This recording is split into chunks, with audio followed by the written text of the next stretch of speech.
want to talk about learned helplessness and what I refer to as siloing. If you work in the corporate world, you know what siloing is. Information that's contained within one set of walls that's not transmitted to another set.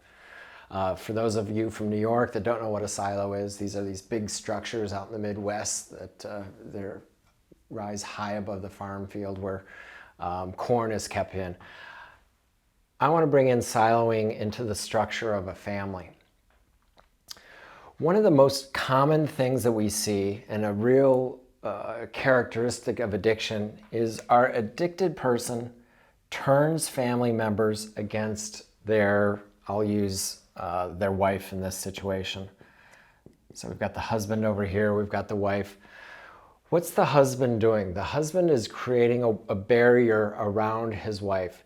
He knows if she talks to other people, if she talks to the friends, if she talks to the family, the secret about his addiction is going to get out.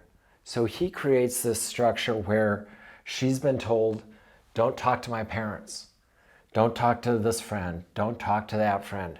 She becomes very isolated over here. What's the addicted person actually doing? The addicted person is actually protecting their addiction. His parents might know that there's a problem. If she talks to his parents, the actual problem is going to become apparent. So the addicted person says things to his wife like, "Oh, we keep our problems in our family. We don't talk about our problems to other people." He tells his parents other things about his wife. He blames a lot of the problems that he's showing as the stress of his wife. It's such a toxic relationship. I'm in a bad relationship. This is the information that mom and dad get. They feel sorry for their son, of course, and they probably have turned against her.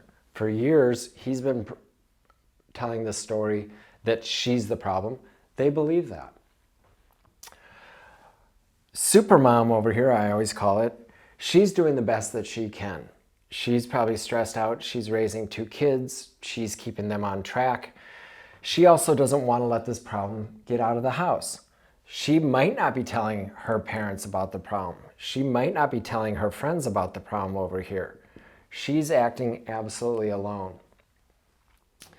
A real common situation for us is the sister. It's oftentimes the sister of the addicted person. How do I draw that? Well, here's the sister. I'll make her a woman. She finds out that there's a problem. She calls me up. Oftentimes it's the strong sister that calls up. And it's a very interesting dynamic.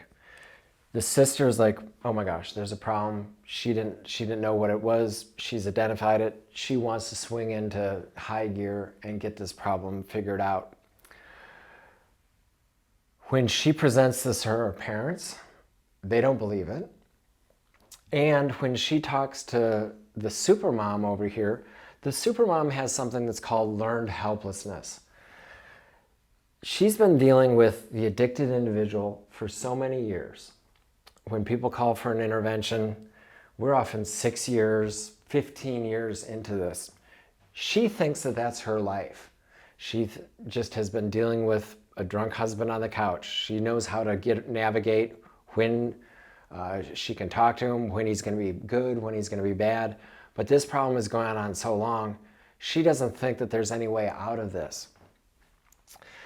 What happens is the sister tells me, "Oh, why don't you call Supermom up over here?" Supermom won't even take my phone call.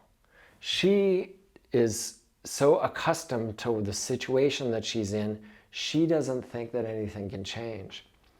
What we do need to do is we need to throw her a lifeline. We need to help her out. There's my lifesaver. We almost have to do an intervention on the supermom to let her know that there is help.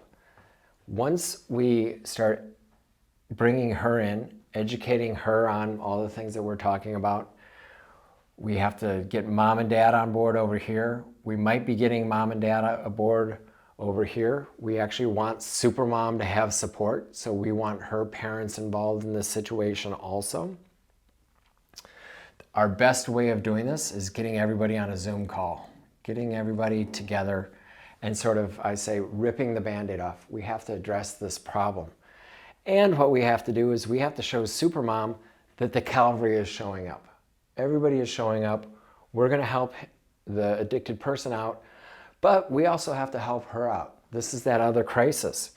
Again, she's taking care of the kids. She's doing all the soccer and all the daycare and all the homework. She needs help.